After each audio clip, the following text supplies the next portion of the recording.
जब सुने के होई भोजपुरी गाना, बस बजे के चाही गाना।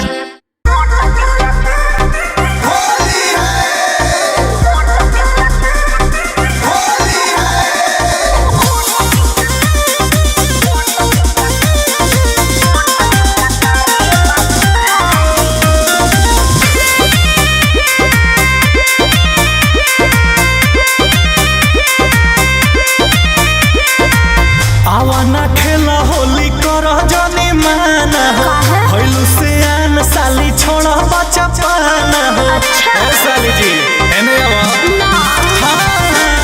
आवाना खेला होली कर जाने माना हो भइलु से आन साली छोड़ा बच्चा पाना हो। ओहो जिद मत करी लहे लहे जाई तोहरा ना बुझाई राउर मोट पिच्चा कारी बाबू खाए जाई भीतर हेटर गरम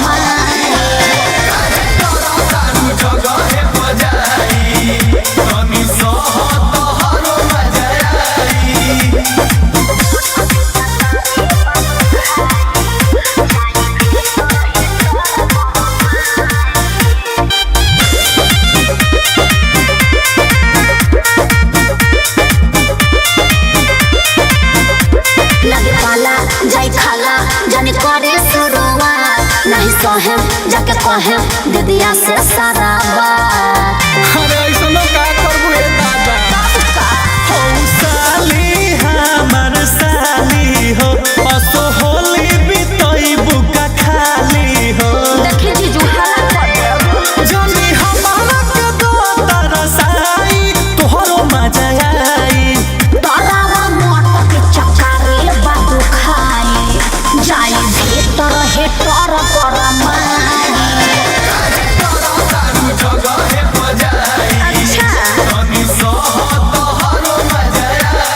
चुप रहना तो देह पर गोबर फेंक दे।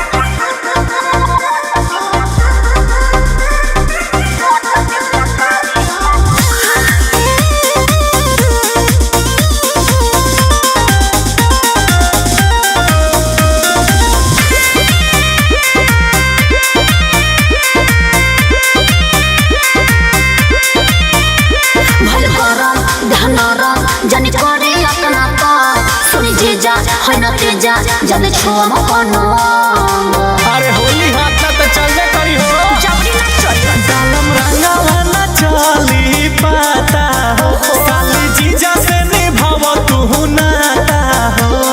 न मनवा गंगा रंजित पदया बरसाई प्रकाश के दिखाई रावण मोट पिच्चा कारी बाबू खाए जाई भीतर हेटर गरम चुप रहा ए जीजा ऊपरे से तनी से डाल के निकली